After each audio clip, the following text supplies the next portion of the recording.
गहलोत साहब, आप भूल गए आपके कार्यकाल के अंदर आपके ही सहयोगी सचिन पायलट जी अजमेर में लोक सेवा आयोग तक पैदल गए और वहां उन्होंने उस अव्यवस्था के खिलाफ बात करते हुए कहा, राजस्थान में नौजवानों के साथ जो नौकरी में अन्याय हो रहा है, मैं मेरे पैरों के फफोलों की कसम उनको न्याय दिलाऊंगा।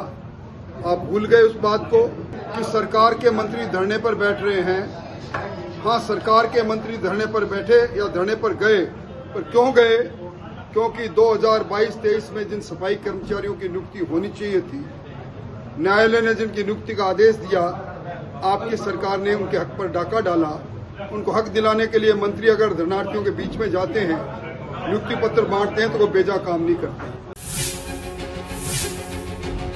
जब कभी भी भजनलाल जी की सरकार राजस्थान में पारदर्शी तरीके से नौजवानों को सरकारी नौकरी देती है, नियुक्ति पत्र देती है, पूर्व मुख्यमंत्री गहलोत साहब के पेट में हलचल होना प्रारंभ हो जाती है। अभी उन्होंने एक सवाल खड़ा किया कि सरकार के मंत्री धरने पर बैठ रहे हैं।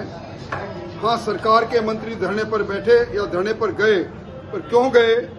क्योंकि 2022-23 में जिन सफाई कर्मचारियों की नियुक्ति होनी चाहिए थी, न्यायालय ने जिनकी नियुक्ति का आदेश दिया, आपकी सरकार ने उनके हक पर डाका डाला। उनको हक दिलाने के लिए मंत्री अगर धरनार्थियों के बीच में जाते हैं, नियुक्ति पत्र बांटते हैं, तो वो बेजा काम नहीं करते। गहलोत साहब, आप भूल गए आपके कार्यकाल के अंदर आपके ही सहयोगी सचिन पायलट जी अजमेर में लोक सेवा आयोग तक पैदल गए और वहां उन्होंने उस अव्यवस्था के खिलाफ बात करते हुए कहा, राजस्थान में नौजवानों के साथ जो नौकरी में अन्याय हो रहा है, मैं मेरे पैरों के फफोलों की कसम उनको न्याय दिलाऊंगा। आप भूल गए उस बात को कि आपके कालखंड में आपके खेल मंत्री अशोक चांदना 3 दिन तक बूंदी के अंदर धरने पर बैठे रहे। आपके कार्यकाल में आपके राजस्व मंत्री हेमाराम जी भ्रष्टाचार की बात करते रो पड़े।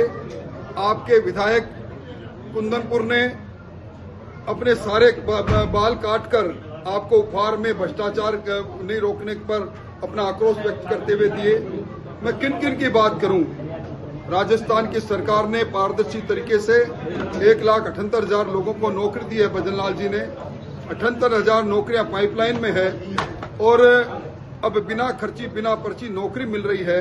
आपके कालखंड में पेपर लीक के आपने रिकॉर्ड बनाए और अब 400 से ज्यादा परीक्षाएं बिना पेपर लीक की हुई है और पेपर लीक करने वाले 500 से ज्यादा लोग आज शिक्षकों के पीछे हैं।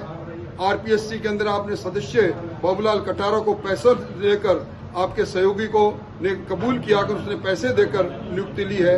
अब छाछ भी बोलती है और छलनी भी बोलने की कोशिश करती है। इस प्रकार के बयानों से राजस्थान की जनता जांसे मारने से रही।